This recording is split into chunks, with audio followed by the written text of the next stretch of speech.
सिर्फ दिखावे के लिए अच्छा मत बनो। महादेव कहते हैं, मैं आपको बाहर से नहीं बल्कि भीतर से जानता हूँ। यदि आपके पास कोई समस्या आती है तो उसका समाधान खोजें, उससे दूर नहीं भागें। ये दुनिया एक पाठशाला है और ईश्वर इसके गुरु। वो कठिन परीक्षा केवल काबिल व्यक्ति की ही लेते हैं। अपनी पीड़ा के लिए संसार को दोष मत दो, अपने मन को समझाओ। तुम्हारे मन का परिवर्तन ही तुम्हारे दुखों का अंत है।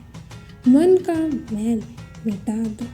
चारों धाम मेरे अंदर है, शिव मेरे अंदर है, श्री राम मेरे अंदर है। संवाद से मिला सकता है हर बात का समाधान, और खुलकर संवाद करने से संभल जाएगा आपका भविष्य और वर्तमान। संसार का यही नियम है, जहाँ संयोग है वहाँ योग भी है। सत्य हमेशा पानी में तेल की एक बूंद के समान होता है। कितना भी असत्य का पानी डाले, वो हमेशा ऊपर ही तैरता है। जैसा दर्पण धूल से अस्पष्ट होता है, वैसे ही क्रोध से बुद्धि अस्पष्ट होती है।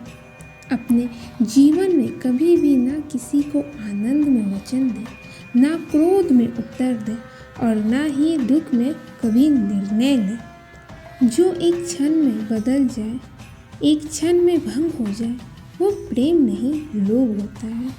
जब जिंदगी में बुरा समय आए तब समझ लेना कि अच्छे कर्म का समय आ गया है।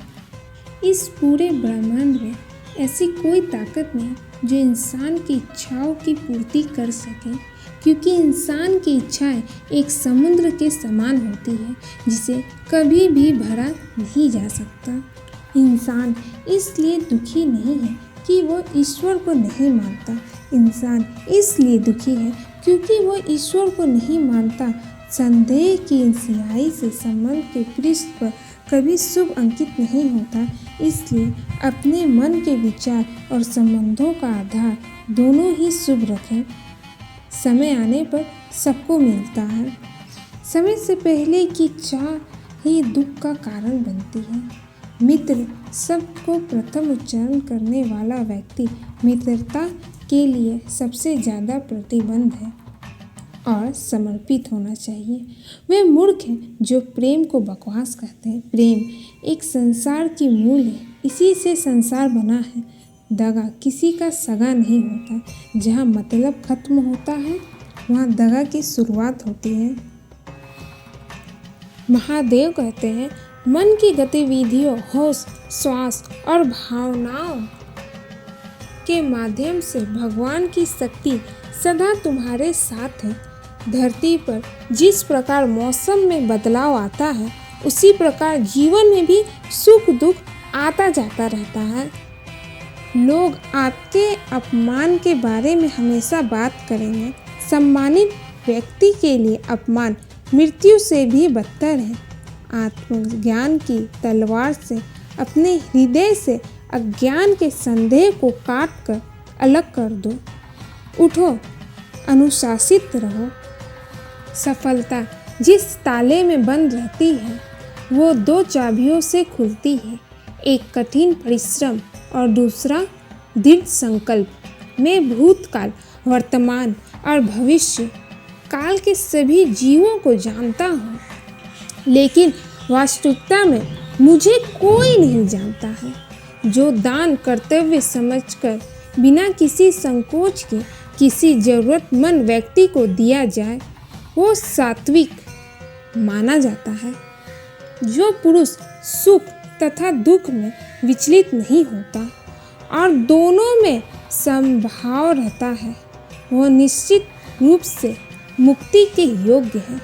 कर्म वह फसल है जिसे इंसान को हर हाल में काटना ही पड़ता है। इसलिए हमेशा अच्छे बीज बोएं ताकि फसल अच्छी हो। जो लोग भक्ति में श्रद्धा नहीं रखते वे मुझे पा नहीं सकते, अतः वे इस दुनिया में जन्म मृत्यु के रास्ते पर वापस आते रहते हैं। मैं धरती की मधुर सुगंध हूँ, मैं अग्नि की उष्मा हूँ। सभी जीवित प्राणियों का जीवन और सन्यासियों का आत्म संयम भी मैं ही हूँ। वो जो सभी इच्छाएं त्याग देता है, वो मैं और मेरा की लालसा और भावना से मुक्त हो जाता है। उसे शांति प्राप्त होती है। मेरे लिए ना कोई घृणित है ना प्रिय, किंतु जो भक्ति के साथ मेरी पूजा करते हैं वे मेरे साथ हैं और मैं भी उनके साथ हूँ। मनुष्य को जीवन की चुनौतियों से भागना नहीं चाहिए और ना ही भाग्य और ईश्वर की इच्छा जैसे बहानों का प्रयोग करना चाहिए।